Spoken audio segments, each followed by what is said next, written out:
plant cucumbers. We should plant canolas. We should plant cucumbers. They're easy to sell. We should plant canolas. The flowers are pretty. What are you arguing about, little ones? We're deciding what to plant in our field once Lantern Rite is over. Yeah. Dad gave us a small plot of land to grow our own crops. He said we can keep all the more we get from selling them. We should plant cucumbers, right? Dad plants cucumbers every year. We should plant canolas. We can press the seeds for oil. It smells good and sells for a good price. Ah, an agricultural debate. This should be easy to sort out. Granny, are you a farmer? Could you tell us what to do? Granny? What did you just call me, you rapscallion? Oh no, her eyes are gonna turn red again. It's just, my granny smells really nice, and you smell nice too, so... Sorry. How about we call you Auntie instead? Auntie? Oh, all right. Big Sis Zubai, can you help us decide whether we should grow cucumbers or canolas in our field? You little rascals. Using priceless land like this just for cucumbers and canolas? What a waste of heaven's gifts! Huh? What should we plant instead? With the coming of spring, when all things awaken, the field should be sown with the 5 grains. What are those? The 5 grains are life's staples, the heart of the people's table. I notice the people here mostly eat rice, so that is where you should begin. Based on the local climate and soil, seedlings planted in mid to late spring should produce mature grain within 2 or 3 months. When autumn comes, you can plant a second crop, with time still to harvest it before the first frost. The rice you harvest can be sold at market or kept in your stores. It's a far better choice than cucumbers or canolas. Oh, but, Big Sister Zubai, I like canolas. That's no issue. It is unsuitable for continuous cropping in any case. You can rotate it with rice to maximize your yields. After the second rice harvest, around wintertime will be the perfect opportunity to sow their seeds. And when they mature in mid to late spring, you shall be just in time to sow the first rice crop of the year in turn. This way, your field will sustain balance. Rice and canola in a harmonious cycle. Wow, that means we'll have crops to harvest all year round. Wait a minute!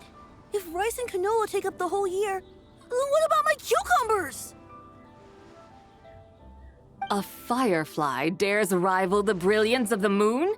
In what twisted universe should cucumbers vie for land with rice? Big Sis Zubai, you're going to hurt Lil Bee's feelings. Auntie hates cucumbers. Stop crying this instant! I meant that cucumbers are simple enough to grow. There's no need to devote a whole field to them. Just find an empty corner of your yard, scatter some cucumber seeds in the earth, and before you know it, you'll have a thriving patch of vines. Cucumbers delight in sunlight and moisture, but they suffer in cold weather. If you wish to plant them this early in the year, you should make sure they're protected from frost. Wow. Is it really that simple? Let's hurry home and get started right away! Are you really in that much of a rush?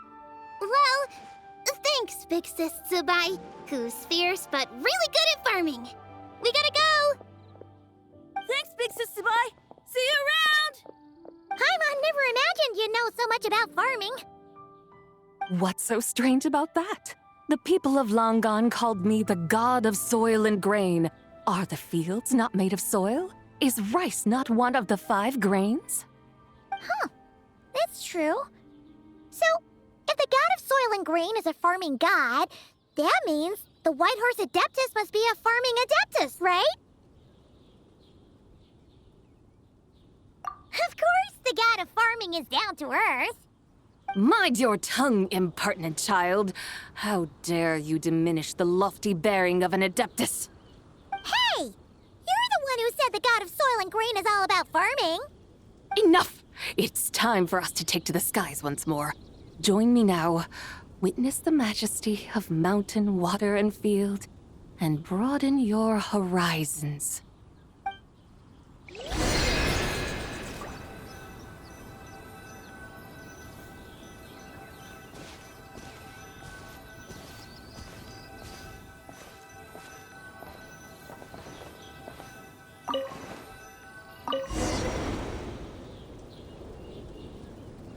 Wow! The terraces look so pretty from up here. The mountains tower like pagodas, the hills coiling at their feet like shells. Layers built upon layers, rising and falling in harmony. A truly unique and mesmerizing sight. Thinking about it, you have a special connection to this place, you know. A special connection. Yeah! There's a local legend about a white horse leaping from a pure spring to follow Rex Lapis into battle. Don't you remember? You must have been living in seclusion around here. That does sound somewhat familiar. Oh, and if we keep going up this way, we'll reach a super duper spooky spot. You might have a connection to that place too. There's an ancient array that seals away the remains of a fallen god. A god's remains? Yeah! The people of Liyue turned that story into an opera called The Sanctification of Tao Do. Does that ring any bells? Tao Do. Huh. The 7 and 8 gates array. That's right, that's right! You do remember! Buna, the god of the underworld, who could pacify the forces of life and death. Huh? So, Tao Do had another name? Let's go take a look.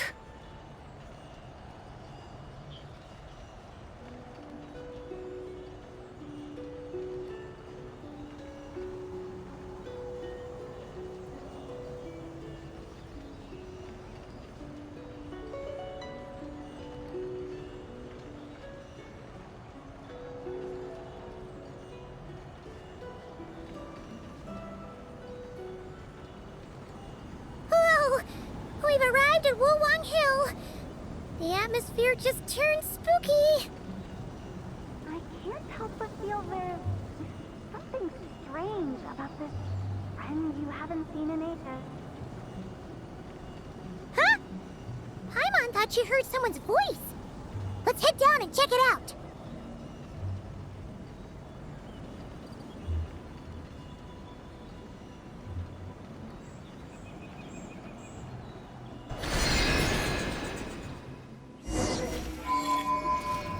I can't help but feel there's something strange about this friend you haven't seen in ages. Strange? Whatever do you mean? Her strangeness defies description. This Miss Zabai is a full-blown enigma, don't you think? I'm afraid I have no idea what you're talking about. Aren't you worried about sending her all the way to Yilong Wharf on her own to buy tea? What if she gets lost? Where there are people, there are paths. Now I'm the one with no clue what you're saying. She can ask for directions. And then what? She will meet strangers in unfamiliar lands, build friendships, part ways. Hers will be a long journey indeed. The further the journey, the more footprints one leaves behind. The deeper those footprints, the harder it is for time to erase them. Ah, so you want her to make new friends. I see. But from what you say, it sounds as though she's not from Liyue. I believe she was not. but perhaps she will be. You're sounding stranger by the second. Huh. Oh, over there. Oh, look who's here. Hu Tao! Zhongli! What are you doing here? Traveler, Paimon, fancy meeting in a place like this. Oh my, and Miss Zabai too. Sounds like fate to me. We were taking Zabai to buy some tea from Yulong Wharf. Zhongli sent her there, though she didn't even know the way, and... Oh, drat! We forgot the tea! Oh, Paimon knew we were forgetting something. Why didn't you say so earlier then? What's done is done. There's no need to dwell on it. Fresh tea grows with each passing year. Let fate deliver it as it wills. Exactly. You can get tea wherever you go. You're hardly running low now, are you? Paimon feels a lot better now that you've said that. Still, I'm a little confused. If you were buying tea, how did you end up all the way out here? We're taking Spy on a sightseeing tour. We started at Liyue Harbor, stopped in at Yulong Wharf, went sightseeing around Xiaoying Village, made our way to Qingce Village, and now we're here. Wow, that is quite the itinerary. Yeah, actually, Paimon thinks it's about time we headed back. I'm here to pay my respects to my ancestors. My dear consultant kindly agreed to join me. It is Lantern Rite, after all. Adepti and ancestors should be venerated alike. Ancestors? Wait, could you be? Are you heir to the Wuwang kid? Or perhaps the lone butterfly of the Crimson Flame? Whoa! Have you got all your memories back? Huh? Miss Zabai, you know about the Wangsheng funeral parlor and the 8 adepts? I happened to hear a storyteller expound on the sanctification of Tao Do. Lots of people know that story, sure, but very few can discern my family lineage from just a glance. Well, Zhongli, your friend here really is quite something.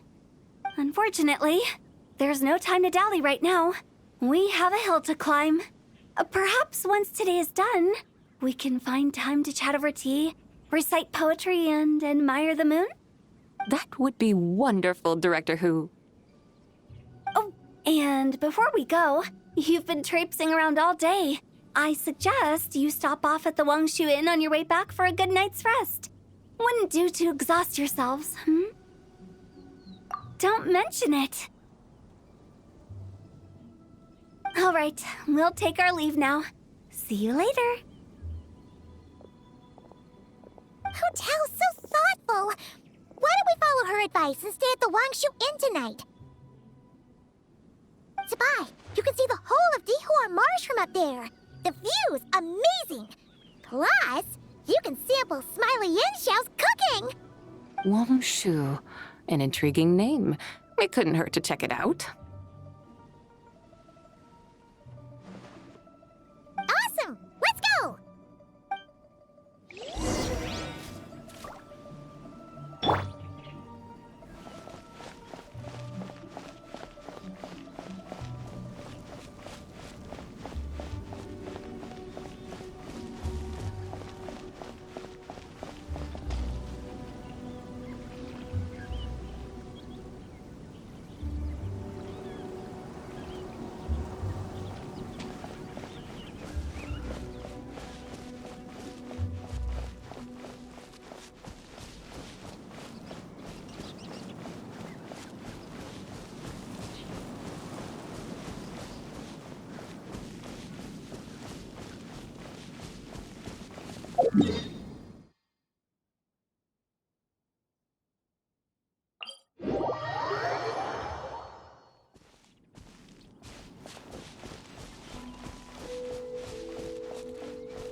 Is that towering structure Wangshu Inn?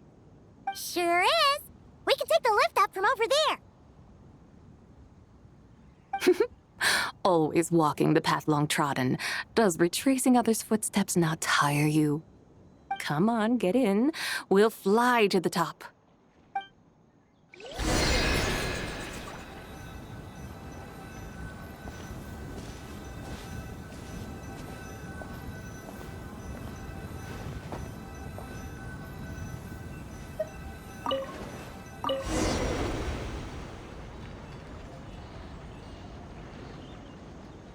Are we really going to fly up to Wangshu Inn? Isn't that a bit showy? All the guests are going to see us. Is that a bad thing? To be able to witness an Adeptus. This will surely add to the inn's appeal, not to mention the room prices. The owner will thank us. You seem to really like showing off your powers. This inn's architecture is incredible, and the surrounding countryside radiates a picturesque charm. No wonder the new proprietor of the Baiju guest house thinks he can't compete and has decided to change his own establishment's name. The new proprietor? Ah, you mean Lu Shengsheng's dad. So you know about that, too.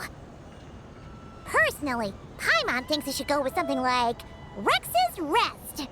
That's a contender's name if Paimon's ever heard one. A fitting name indeed. So you think the guest house should change its name, too? Paimon kind of thought you'd say something like, such sacrosanct traditions must never change. Time flows ever onward. Why should the rules of yesterday be carried forward into the world of tomorrow? The people of today should determine what is to be kept. Huh. You're not as old-fashioned and stuffy as Paimon thought. The years ebb and flow, seas recede to reveal fields. In the vastness of time, I am but a wild horse in a boundless sea of dust. Even Rex Lapis, having waded through the waters of the river of time, is not quite the same as before. Zhongli? What was he like before? That is another story for another time.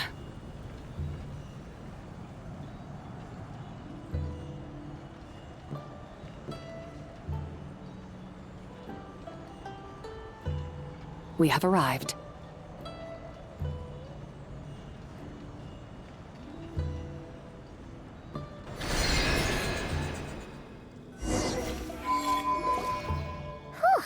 This is the first time Paimon's ever flown up to Wangshu Inn on a chariot. Everything's so different when you're up high. Wangshu. Like moon lanterns and shao lanterns. Might it all be a coincidence? What's a coincidence? Do you not know what Wangshu means? Wangshu can refer to the moon, but its original meaning is actually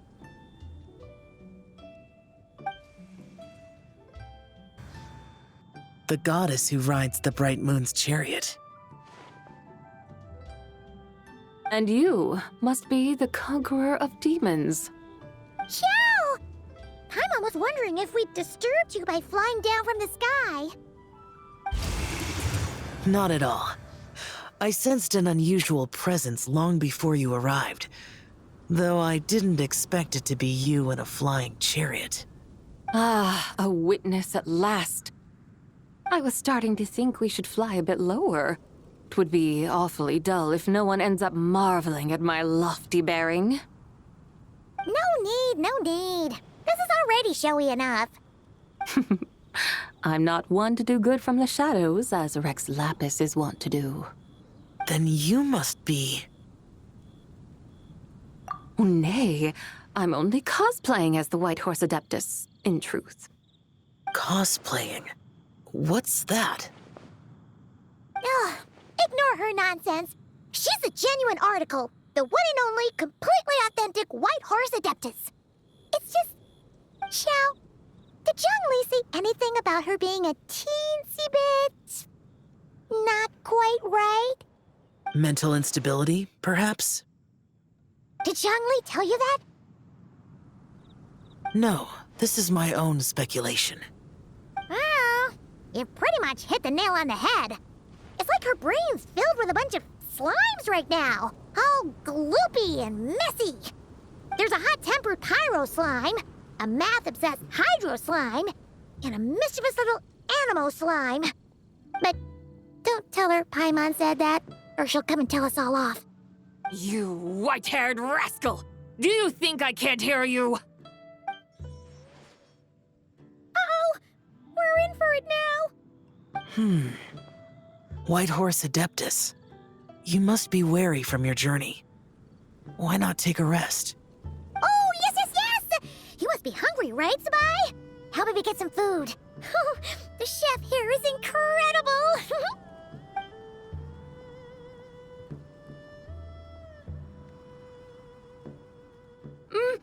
It's so hot! So spicy!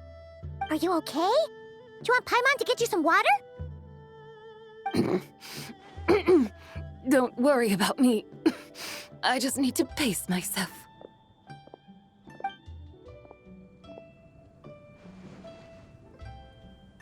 So, regarding your friend and her condition, does even the Lord of Geo have no solution?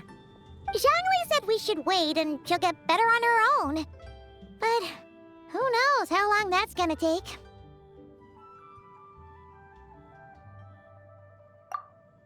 Is that why her personalities change so easily? Paimon thinks that has something to do with her 3 deadly selves. Zhongli told us that the deadly selves are impure, affecting living things that get too close. The White Horse Adeptus's remnant spirit was attached to the deadly selves for a long time. It makes sense that her temperament and memories would have been influenced by them. But Paimon still doesn't really understand what the 3 deadly selves actually are. Paimon, as you do not practice self-cultivation, I cannot help you fully understand. But you can think of them simply as emotions and desires. The act of severing the 3 deadly selves is a means of exercising wicked desires and cultivating one's true self. I believe other nations have similar practices. In Sumeru, it is known as shattering Atmagraha. Oh, so it's about emotions, desires, and attachments, that sort of thing. It includes those. I wonder, does she still remember what happened in the past? Some of it, but right now, it's like she was suddenly awakened. Like she's still half dreaming. The half that's still dreaming might remember things, but the half that's awake doesn't quite get it. Conqueror of demons, are you looking to learn about Rex Lapis's past from me?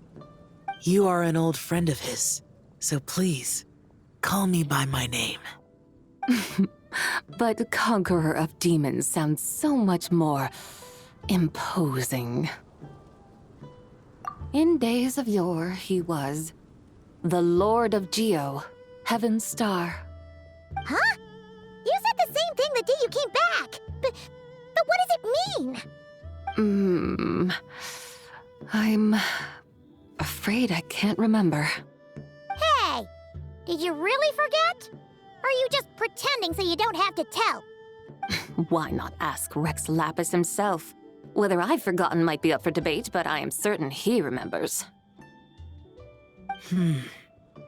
He must have his reasons for not raising the past, and you likely have similar concerns. I shouldn't have asked. An answer that suits your style, General Elatis.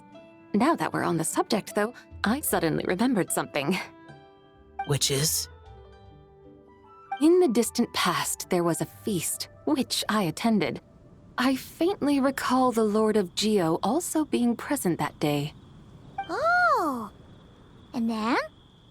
What happened? Among the dishes served, there was one that could be found in every household throughout Langan at the start of spring. A dish called Flavor of Spring. I suddenly remembered the recipe for this dish. Is that it? Yes! Since it's lantern right here in Liyue, why don't I make some for you to try? That sounds good.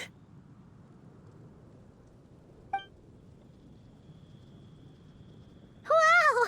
It might not have been the story Paimon was hoping for, but this looks delicious! The spring breeze stirs. Now is the perfect time to savor this dish. My dutiful guides have gone to great trouble to show me around Liyue. And even the conqueror of demons has graced us with his presence. I feel deeply honored. This flavor of spring is my way of expressing my gratitude. There's no need for such grand words. What's this? Hey! It's that broken jade token from the antiques exhibition!